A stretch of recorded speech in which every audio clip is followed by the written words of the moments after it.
Assalamualaikum warahmatullahi wabarakatuh. Perkenalkan, nama saya Intan Miftahul Jannah, NIM 2020604043 dari kelas Mazawa 2. Baiklah, saya akan menjelaskan Quran Surat At-Taubah ayat 103 yang berbunyi: A'udzubillahi minasyaitonirrajim. Bismillahirrahmanirrahim. Huz min amwalihim shadaqatan tutahharuhum wa tuzakkaihim biha wa shalla alaihim inna sholataka sakanul lahum wallahu sami'un alim. Artinya, ambillah zakat dari harta mereka guna membersihkan dan mensucikan mereka, dan berdoalah untuk mereka. Sesungguhnya doamu itu menumbuhkan ketentraman jiwa bagi mereka. Allah Maha Mendengar, Maha Mengetahui. Baiklah, selanjutnya saya akan menjelaskan tentang kewajiban membayar zakat yang terdapat dalam Quran Surat At-Taubah ayat 103. Yang pertama, satu sebab nuzul ayat. Di antara penduduk Madinah terdapat segolongan orang-orang munafik, seperti halnya Abdullah bin Ubay dan kawan-kawan. Kemunafikan mereka sudah keterlaluan sehingga Nabi SAW tidak mengetahuinya, karena kepandaian mereka menyembunyikan kekufuran dan menampakkan keikhlasan. Tetapi Allah Maha mengetahui segala yang mereka tampakkan maupun yang mereka rahasiakan dalam hati. Allah membongkar rahasia itu. Mereka diancam dengan siksaan 2 kali lipat oleh Allah Subhanahu wa Ta'ala. Ketika tiba perintah saatnya perang, mereka selalu beralasan dan bahkan memilih tidak ikut dalam suatu perang. Setelah peristiwa perang Tabuk, ada segolongan di antara mereka penduduk Madinah, seperti Abdul Lubub, Marwa bin Abi Muzir, Aus bin Taibah, dan Wadiyah bin Hazam, sadar dan mengetahui segala dosa-dosanya. Mereka menyatakan penyesalan sebagai kesalahan yang telah mereka perbuat, mencampur baurkan yang baik dan buruk dalam tiap-tiap perang bersama Rasulullah SAW. Dan terakhir, karena penyelewengan mereka tidak ikut perang. Dalam sebuah kisah yang ditawarkan oleh Ibnu Abbas R.A. bahwa ketika orang-orang yang mengakui dosa-dosanya itu diterima taubatnya oleh Allah, mereka mendatangi Nabi dengan membawa harta-harta yang mereka miliki dan berkata, "Wahai Rasul Allah, harta-harta kami ini yang menjadikan kami berpaling. Maka sedekahkanlah harta ini dan mohonkanlah kami ampunan." Rasulullah SAW menjawab, "Aku sama sekali tidak diperintah untuk mengambil harta-harta kalian itu." Maka turunkanlah ayat di atas. Kemudian Rasulullah SAW mengambil 1-3 dari harta mereka. Yang kedua, munasabah ayat At-Taubah ayat 103. Ayat 103 dari surat At-Taubah di atas merupakan rentetan peristiwa yang dijelaskan oleh Allah Subhanahu wa Ta'ala kepada Rasulnya Muhammad SAW dari ayat sebelumnya, yaitu di antara orang-orang Arab Badui yang di sekelilingmu itu ada orang-orang munafik, dan juga di antara penduduk Madinah mereka keterlaluan dalam kemunafikannya. Kamu Muhammad tidak mengetahui mereka, tetapi kamilah yang mengetahui mereka. Nanti mereka akan kami siksa 2 kali, kemudian mereka akan dikembalikan kepada azab yang besar.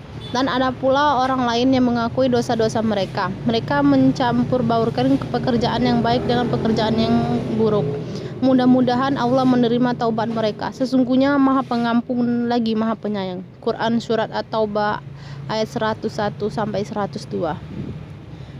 Ayat ini mengungkapkan tentang keadaan orang-orang munafik Madinah, di mana di antara mereka ada segolongan yang kemunafikannya telah mencapai tingkat kakap sehingga Rasulullah SAW tidak mengetahuinya. Sementara yang lain ada kemunafikannya setengah-setengah, mereka mencampur adukan kebenaran dan kesalahan, perbuatan taat ketika dipandang menguntungkan dan perbuatan maksiat ketika dipandang merugikan. Yang ketiga, penjelasan. Surat At-Taubah ayat 103 dengan munasabah sekalian banyak ayat di atas menunjukkan bahwa setiap kaum muslimin wajib menunaikan zakat. Dikhususkannya kitab kepada Rasul dalam hal ini bukanlah berarti menunjukkan kekhususan hukum bahwa zakat hanya terhadap Rasul yang menariknya. Karena banyak hukum-hukum syarah berlaku yang mana kitabnya kepada Rasul. Hal ini karena Rasul adalah orang yang menyuruhkan risalah Allah dan sebagai penjelasan apa yang dimaksudnya, maka didahulukan penyebutannya supaya jalan bagi umat dalam syariat agama sesuai dengan jalan yang ditempuhnya. Baiklah, selanjutnya saya akan menjelaskan tafsir dan analisis bahasa. Yang pertama terdapat dalam kata Khudz min amwalihim shadaqatan. Artinya, ambillah wahai Muhammad bagian dari harta mereka orang-orang yang mengakrui dosa-dosanya dan bertaubat daripadanya sebagai sedekah. Kitab dari Amar di sini Rasulullah SAW. Huruf min berfungsi litab'id karena sedekah yang difardukan tidaklah semua harta. Kata amwalihim disebutkan dalam bentuk jamak, mencakup semua jenis harta, dan damar hum bersifat umum, kembali kepada seluruh kaum muslimin, sedangkan sedekah yang diperintahkan itu ialah sedekah fardu, yakni zakat. Jadi ayat ini menunjukkan kewajiban diambil zakat sebagian dari harta-harta kaum muslimin secara keseluruhan karena kesamaan mereka dalam hukum agama. Bagi musafir yang berkelit dengan asbab al-nuzul, maka damir hum diberlakukan khusus untuk orang-orang yang bertaubat dan tidak ikut serta dalam perang Tabuk seperti dalam peristiwa di atas. Dan yang dimaksud dari sedekah dalam ayat tersebut adalah hak sebagai kafarah atau tebusan setelah mereka bertaubat. Dan yang kedua yaitu tutahharuhum dibaca rafa, menerangkan sifat dari lafaz sedekah, huruf ta, tanis, gaibah, dan damer mustasirnya lafaz sedekah. Jadi artinya yang membersihkan mereka, atau jika ta tersebut untuk kitab dan ayat yang terbuang menunjuk pada lafaz sebelumnya. Kalau dinampakkan berbunyi tutahharuhum wa tuzakkaihim biha, artinya yang dengan sedekah itu engkau membersihkan mereka, atau bisa pula kalimat tersebut sebagai hal dari damir mukhatab. Dan yang ketiga wa tuzakkaihim biha, yaitu mensucikan diri atau harta mereka dalam artian bertambah keberkahannya. Dengan kata lain, adanya sedekah itu harta mereka menjadi bersih dan merupakan hak Allah terhadap orang-orang kafir, yakni berupa zakat. Jika jumlah ini athaf pada lafaz sebelumnya, maka huruf ta adalah tanis, gaibah, atau bisa mukhatab.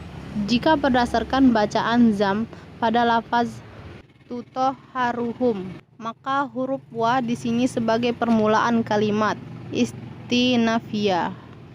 Dan yang keempat yaitu wasalla alaihim, berdoalah dan mohonlah ampunan untuk mereka dari segala dosa-dosanya. Secara bahasa, sholah berarti doa orang yang menerima zakat. Dalam hal ini Rasulullah diperintah untuk mendoakan mereka yang memberikannya. Dan yang kelima yaitu inna sholataka, sesungguhnya doamu Muhammad, dibaca dalam bentuk mufrad. Ada sebagian yang membaca inna sholataka dalam sikhat jamak. Dan yang keenam sakanul lahum, yaitu ketenangan, kasih sayang, dan kemuliaan bagi mereka. Sakanul bisa berarti apa saja yang dapat membuat perasaan menjadi tenang dan jiwa menjadi tentram. Ayat ini menunjukkan anjuran mendoakan mereka. Dan yang ketujuh yaitu wallahu sami'un alim, Allah Maha mendengar atas doa-doamu, Maha mengetahui siapa yang berhak dan pantas menerima sedekah atau zakat darimu. Baiklah, mungkin itulah video dari saya. Apabila ada kesalahan kata, saya mohon maaf. Kepada Allah saya mohon ampun. Saya akhiri. Wabillahi taufiq walhidayah. Wassalamualaikum warahmatullahi wabarakatuh. Terima kasih.